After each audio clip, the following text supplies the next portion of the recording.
Hey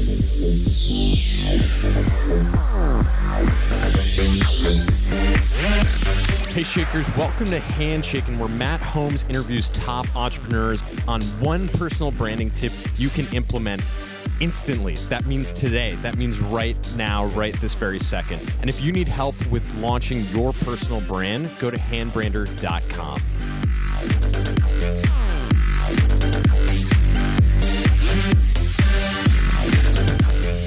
Welcome to the Handshaking podcast, where we interview today's top entrepreneurs on one personal branding tip for you to implement immediately. Today, we are here with a very exciting guest, Corey Coates, one of the co-founders of Podfly. Corey, how's it going? Everything's beautiful, man. How you doing? Doing great. So could you tell us a little bit more about Podfly? Podfly is a post-production house, so we do all the audio editing and post-production for podcasters, as well as show notes and then delivery and syndication distribution. Very exciting. Sounds like we'll need to be talking to you after we finish these 12 episodes here at Podcast Movement. And could you tell me a little bit more about your background and how you got into it? Yeah, I'm an audio engineer by trade and fell into podcast producing out of the radio world. Got out of radio and broadcasting about 8 years ago and went full-time into podcasting. I was running an overseas radio network that was a network of 25 live shows from around the world. And then during that time, I actually had a lot of people approach me and say, hey, can you do post-production for my podcast outside of the formatting you're already doing? We showed up here at the Podcast Movement 3 years ago, way back in Texas, and launched the company, and it's been just an uphill ride from there. That sounds amazing. So let's talk a little bit about personal branding and how that played into it. It sounds like you already had a background. You're already kind of known for what you were good at. But could you tell me in your own words when you started taking personal branding seriously? Well, I had to do it, and I had to do it about 3 years ago. You know, having my own radio show, I had my own personal brand out there. You know, social media especially was a big aspect of that. But for me, what I needed to do was try and find a way to separate myself from the company, but also keep myself attached to it. So I always have my personal brand in social media that people could connect with me if they want that one-on-one level credibility, authenticity. But at the same time, a lot of people want to come to a company. They don't necessarily want to come to a person because I know a person has its limits. So at that point, we really decided, let's not make this company Corey Coates. Let's make this company Podfly. So what they're really coming to is a team of people that are going to help them, regardless of whether or not I'm in there. But if you still want that one-on-one personal branding, come to me. I'm there for you. Okay, got it. So when you're early stage, like for you guys 3 years ago, how do you keep it separate? That's the hardest thing in the world. You know what? Because a lot of people will go to your personal Facebook page long before they'll ever look for your company page, right? Because they know you're going to put your content marketing stuff up there. You're going to put all the links up there that are relevant to your business. But that really doesn't fit well into the social media landscape.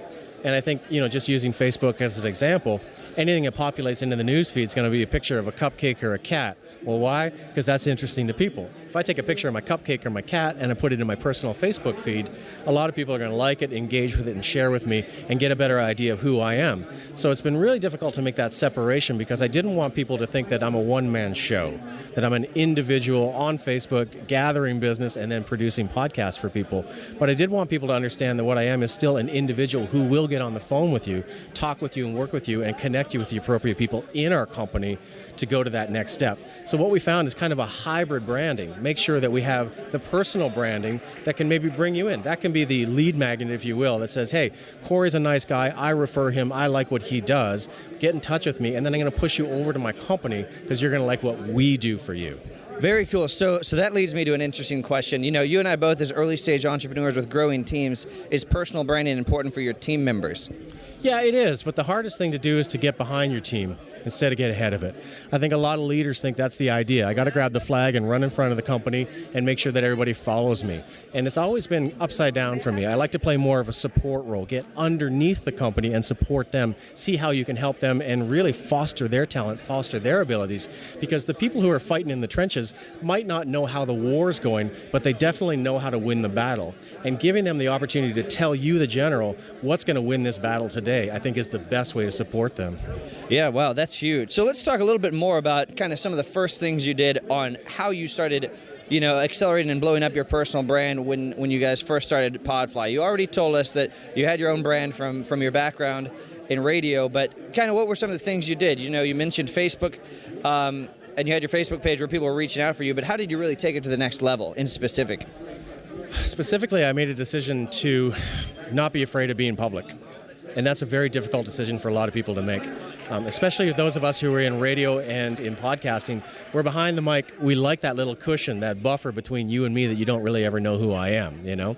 And back in the radio days, that was the magic of it. You never knew who the host really was. But nowadays, you have to give yourself over to that exposure. So if I had that one quick and dirty tip, it's like, take your public life and say, it's out there. That's it. I'm going to be this guy and own who you are. And that's a hard thing for us to do, to admit our own talent, our own strength, and put it out in public, because it looks like we're self-bloviating. But you know what? It's what you got to do. It's what you got to be. Yeah, that's amazing. I think a few months ago when I met Pat Flynn, I forget who he quoted, but the quote was, "Your vibe makes your tribe," which really stuck with me, and I think is exactly what you're saying. You know, Shakers, don't be afraid to get out there and be public with what you're comfortable with, and be authentic. So before we wrap up here, let's hear what your one action item is in specific for the Shakers to take when it comes to their personal brand, when they're starting out. What can they do immediately after this episode? Hire a photographer. Straight up, go get a good headshot, because I know a lot of guys who run great companies, have great businesses, and you jump on their social media page and you take a look at their images and their headshots and stuff, and they're kind of hacky. A hacky image represents a hacky company. You might have an amazing company, but a bad image is a bad image. So hire a professional photographer, get some good headshots done. Wow, yeah, concise. We haven't had that one yet. It seems so basic, but don't forget to get out there and hire a photographer, Shakers. Put on a tie or put on a shirt, whatever your vibe is, and comb your hair and hire a photographer and post that picture everywhere so people know it's you wherever they're looking for you. Great. Corey, thank you so much for your time. Where can we find you if we want to reach out? Podfly.net. Podfly.net, Shakers. Thank you so much for tuning in to the Handshaking Podcast, where we interview top entrepreneurs on one personal branding tip for you to implement today. Really appreciate you guys tuning in. There's a lot of content, so really appreciate it. Peace. Whoa, Shakers. There it is. Take action today and keep up with the hustle. Don't forget to check out handbrander.com. And on behalf of Matt and the entire Handshaking team, thank you for listening. I love you.